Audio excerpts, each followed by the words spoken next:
நண்பர்களே, இன்று ஐயப்பன் பற்றிய ஐயப்பன் 22 ஆவணி சிறப்பு வழிபாடு. இந்த வீடியோ உங்கள் வாழ்க்கையில் நிஜமான மாற்றத்தை கொண்டுவரும். பலர் ஐயப்பன் அருளை பெற விரும்புகிறார்கள், ஆனால் சரியான வழிபாட்டு முறை தெரியாமல் கவலைப்படுகிறார்கள்.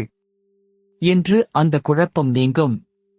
பழங்கால தமிழ்நாட்டு கோவில்களில் ஐயப்பன் பக்தர்கள் கடைபிடித்த ஒரு மறைபொருள் இருக்கிறது.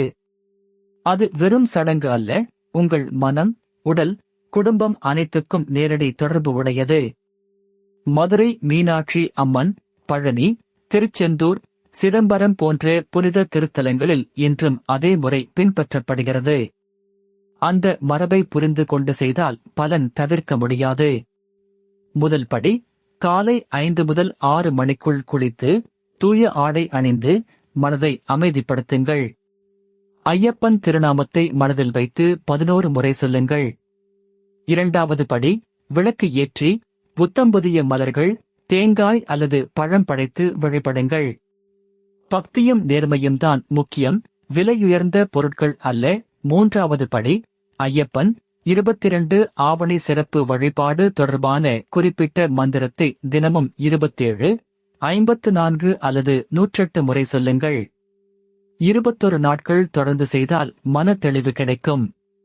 நான்காவது படி, வெள்ளிக்கிழமை அல்லது சிறப்பு நாட்களில் உபவாசம் விருப்பமானது, ஆனால் சாத்விக உணவு, பொய்யற்ற வார்த்தைகள், கோபமின்மை ஆகியவை மிக முக்கியம்.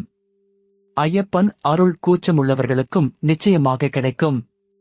ஐந்தாவது படி, ஏழைகளுக்கு அன்னதானம், முதியோருக்கு உதவி, கோவிலுக்கு தன்னார்வ சேவை. இது பரிகாரத்தை பல மடங்கு அதிகரிக்கும். எதிர்பார்ப்பின்றி கொடுங்கள். ஆராய்ச்சியாளர்கள் சொல்வது, தினமும் 5 நிமிட பக்தி ஒலி கேட்பது மூளையை அமைதிப்படுத்துகிறது. மன அழுத்தம், தூக்கமின்மை, குடும்ப பிரச்சனைகள் படிப்படியாக குறையும். உண்மை கதை. சேலத்தில் ஒரு